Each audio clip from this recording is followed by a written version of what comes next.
I'm just here for emotional support for you. Oh, it's not the boss checking up on me. It's just emotional support. No, I would never do that. Has everybody been waiting for this class for a while? Because I think I'm up to the biggest class I've ever had via Zoom. But that's good because then there'll be questions and it'll be great. I feel so bad. My computer went down. All of us have experienced IT issues. That is the most relatable experience in the world.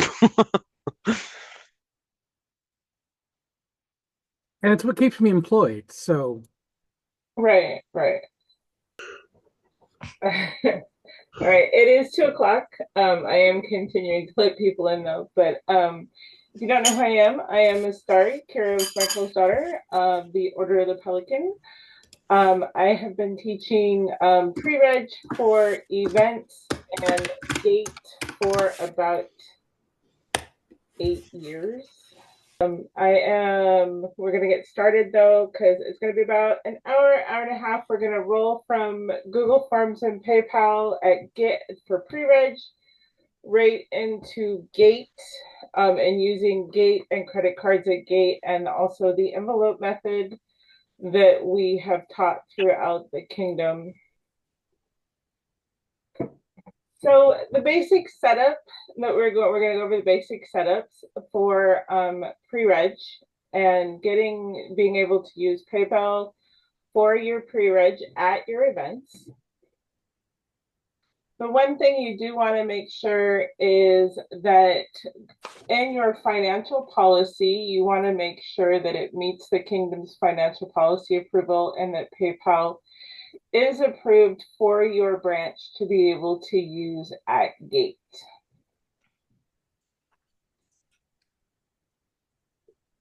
You want to make sure that your branch is in good standing, that you are caught up on your NMR, and your reports are all in.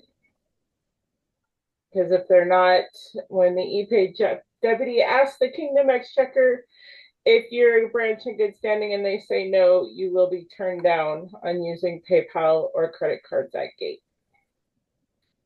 The first thing you need to do, at least a minimum of 8 weeks before your event, is fill out the on-tier request for authorization to use PayPal at your events. You will need the name of your event, the date of your event, the name of the barony, your exchequer SCA name, and your exchequer's modern name, their phone number, and the exchequer email address. Thanks to the kingdom, all the exchequers have an email address that is able to be used. Carrick, Yes, you have a question? I did. It says barony, but we're just a shire. Does that mean we cannot use PayPal? Same thing. Says name a group. I said Okay. All barony. right. Just making sure. Hey, I have a question. Is this deck going to be made available? Is the authorization form? The presentation. My presentation, we are recording today, and we are also my PDF. My presentation is on the PayPal of on tier page. Okay. Already. Okay, very good. Thank you. Karina or Katera. No, I'm good. Okay. Can you hear me? Yes. Okay. Just a quick question. Where will we find this form? This form is on the Kingdom website under the Exchequer files. Okay. Just because sometimes trying to find forms can be a bit of a scavenger hunt. I do have 2 pages of people, and I am trying to keep an eye on both screens to make sure I get everybody. Please raise a hand. Hit the raise the hand icon, so because it'll pop to the front of my screen. Once you have all your event information in, your adult youth charge, family cap. I know we don't use a lot of these and on Tir, but I also know a lot of things are changing, so those may be needed. Additional fees if you're charging for feasts, or if like we have an event to block the Nora, we will charge for RVs, or we charge for tents to go up per night. So those would be on there also. The form will be changed. I haven't changed it on my form at all. It is it's a $10 discount for above site prices now. You do not figure in when you put in your adult charge, your adult charge, you figure it in with your NMR.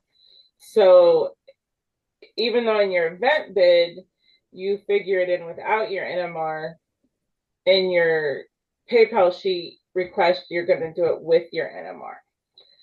So if your site fee is $20 and $30 for non-members, you want to make sure that $30 is listed on there for adults. The date you want to open, if you're going to use pre-reg, you're going to X that there, and on-site credit card, debit card, you're going to put an X there.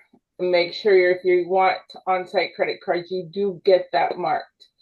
She does pay attention to that. The date you want to start, and the date you're going to close your online pre-reg. I suggest closing online pre-reg at least a week before your event. Some close it 2 weeks before your event. Some have closed it just days before the event. So it's up to between your pre-reg coordinator and your ex-checker how long you want to take to get that processed. Of course, you want to use modern name, SCA name, your email, not your ex-checker's email that goes up above here, your member number, and your expiration. And then it needs to be signed by your financial committee, the date you approve it, in your event bid, and then signed by your seneschal and your ex-checker. Any questions so far? Point of reference on the signature thing, email approval is good enough for the PayPal deputy. Thank you, Darko. When you send in your email to ePay with this sheet, it's going to go to epay@ontir.org. And in the subject line, you're going to want PPAR, which is your PayPal approval startup, your Barony or group's name, the event date. And that'll be in your subject line because that's what she's looking for to start with. After you send your email off to the ePay deputy, you're going to get an email back from her, and it's going to be from PayPal itself. It will not be from the Kingdom. It will be from PayPal.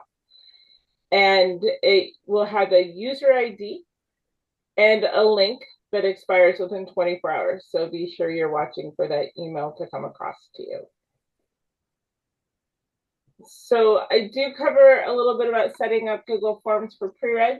Some people have started using Office 365 forms. I have no experience in that yet, but that's next for me. So with Google Forms, you are going to go into your Google Drive, and you're going to choose New Google Form, and it comes up with an untitled form. You're going to go to your settings and change to send a copy of responses to the responder. Always email responders input this way. It collects the email addresses automatically. And if somebody ever says, I registered, but I haven't gotten my PayPal invoice, or if they not sure if they registered or not, they can just search their email for that response that they've gotten that they did fill it out. And then under presentation, you want show link to submit another response. That's the one that's at the end of the form that says you want us, if you're registering multiple people, you can just hit that link. They can hit that link and go on. The form starts off looking pretty blank. You're gonna fill in the event info under the form description. And then you're going to start choosing what goes in on the questions pages. I use Block as a lot of examples because that is my home barony.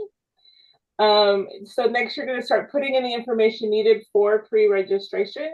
This first part of the page will be a lot of info for people to read. I try to get as much in there as possible, but I try not to make it boring. I don't always succeed. The pre-reg is being capped. So we cap our pre-reg for our harvest feast. I make that clear up front. Please register early and pay your fee ASAP. You know, remember with PayPal, it states that it asks that you have that paid within 10 days per the Kingdom financial policy currently. And then you want to make sure you get your site fees clearly marked. The nice thing about Google Forms is you could bold things to have that to bring them out, and I always bold the registration costs. The SCA, I put the bullying statement in right on that front page. Sometimes I put it on the last page and ask people if they've read it, and they have to say yes to move on. And then you can go on with the rest of your form. Things that are required on your pre-reg, because you're going to need these when you do your pre-reg sheet up for gate. Last name, first name, SCA name is not required. Not everybody has one. Whether or not they have an SCA member or expiration date, not required. Not everybody has one. Is required if they're marking member feast fee or member gate fee, because I always break that down. Member gate fee, non-member gate fee. It's a lot easier later on when you start sending invoices that you have that marked out clearly.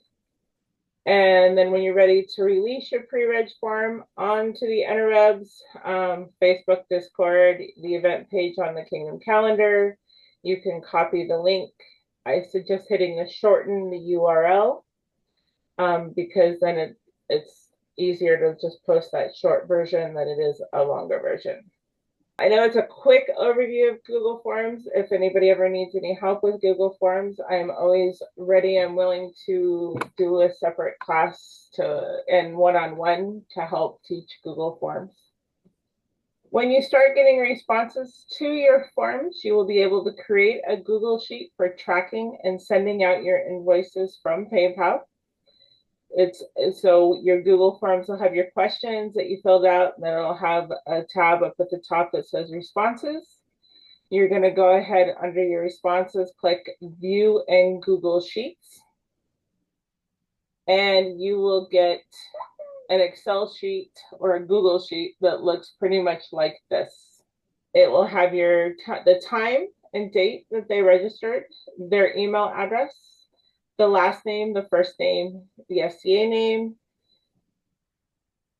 what they're registering for, how they're going to pay if you have more options than just paying by a PayPal invoice. I ask for allergies for our feasts at the request of our feast stewards, so that's always included in that. The next set is what you're going to add on to the end of that Excel spreadsheet. Very important to add on, and that is the date sent, the amount for the invoice that you sent, the invoice number, the date they paid the invoice, the transaction ID, which we'll go over where to find all these, the net amount, and the PayPal fee. So we'll go back to, you had gotten that email from ePay at paypal.com, and you had clicked on it, it had a username and everything to sign up. You are going to, when you do that email, it's going to give you a username, and you're going to use that username. I know when you go into PayPal, it says to give an email or a phone number, but you're going to use that specific username that you were sent when you got that link. So when you open up PayPal, you're going to get a sheet kind of like this. They've moved it around a little bit, but you're looking for invoicing. And you're going to click on the invoicing. And it'll come up with create invoice. And then you're going to choose more actions. And you're going to look for apply template. When you click on apply template, you're going to get a list of events. And you're going to scroll down and you're going to find your event. You're going to remember not to create any templates, do not edit the templates, and do not change the notes in the template. And those are all the notes down here. This is message to customer. From your Google Sheet, you're going to grab your email address of the person who is registering, and you're going to put it into the customer email or name and email. And then you have a whole list of charges that come up that have already been preset in that invoice. If you don't need that charge, you're just going to hit the X button off on the side. And if you do need the charge, you're going to leave it there.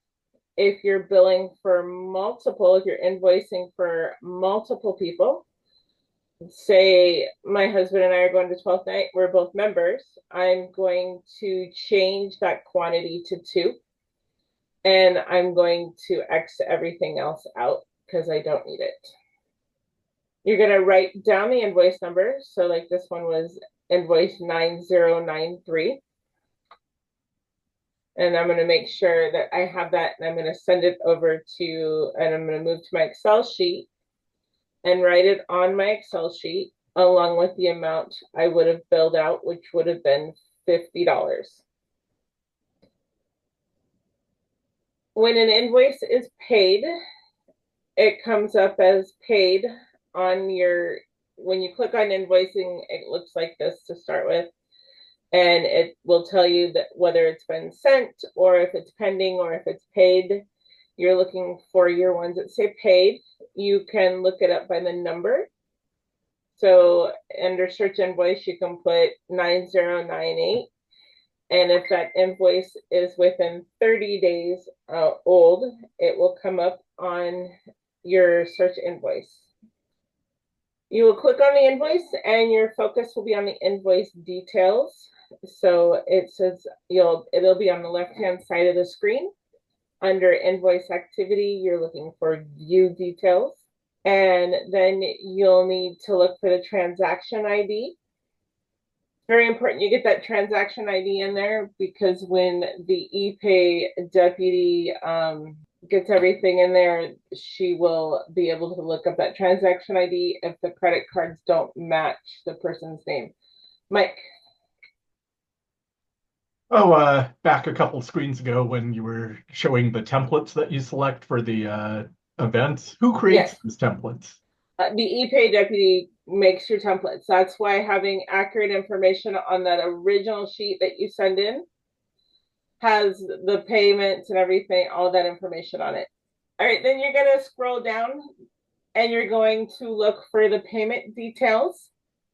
You're going to look for the PayPal fee and the gross amount, which also go into that Excel spreadsheet that back from a couple screens ago. Once you have all your invoices paid, you will be able to total down your money lines. So you have your PayPal net fees and your PayPal fees, and then your total billed. These should obviously match your PayPal net fees.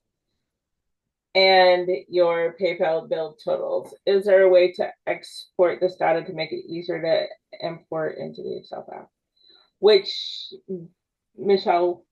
Well, I was looking at it's a lot of back and forth between PayPal and Excel.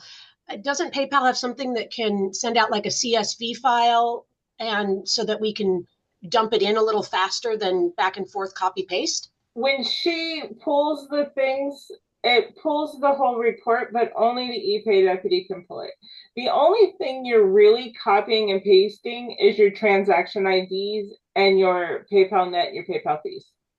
Yeah, I'm just saying that, it's a lot of back and forth. So I was just curious. It's because, and I understand what you're saying, but because people don't pay everything all at once, Mhm. and you're not sending invoices all at once, it takes, like, I will open pre-reg about a month before an event, Okay.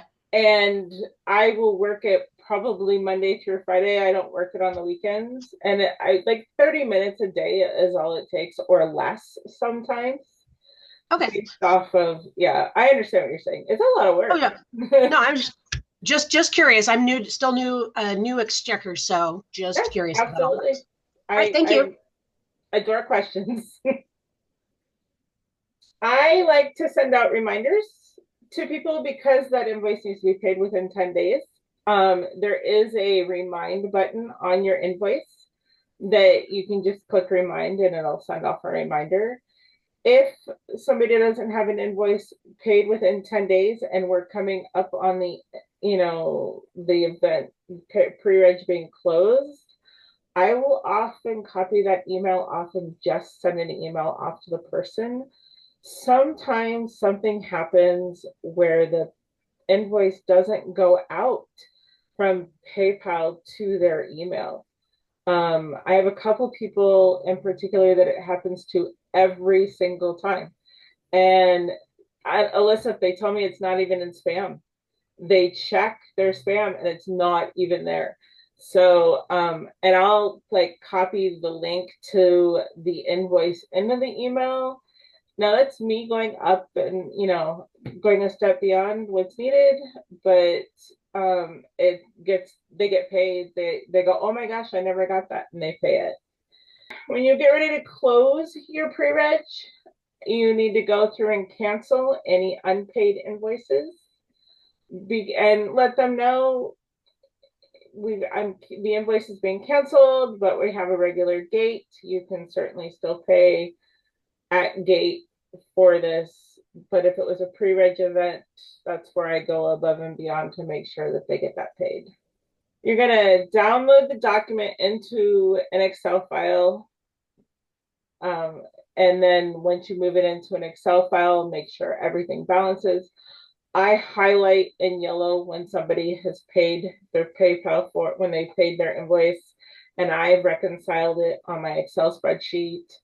I switched it up recently and went to green, messed myself up big time because I've always done yellow. I download the document into Excel and then I send it off to the PayPal deputy for the kingdom, to the exchequer for the barony, and I often include the seneschal also, because with money, even with this, you want to stay as many deep as possible. That way they know what's coming in from the kingdom and they have an idea. And then when the ePay deputy answers, she includes all and says, we didn't match, or everything's good, we matched. I will reconcile with kingdom and approve a check to come out to the group for this much, for $2,348.76. Make sure you close your Google form. Make sure that you close it, and I always put a note: pre-reg for this event is now closed. There'll be a regular gate to accepting cash and check only, or accepting cash, check, and cards on site. That way they know, or if it was pre-reg only, It's pre-reg only. Please reach out to the event steward to ask questions. Are there any questions about pre-reg? I had a question to the side that was if the pre-reg Google Sheets auto-populate with the invoice number and the rest of it needs to be manually input. So the Google Sheet does auto-populate, but then the invoice number is manually entered when the bill is sent. And then once it's paid, we go in and we put the transaction details and then the net amount paid, the PayPal fee onto the form, onto the Excel Right. sheet. And the transaction ID, right?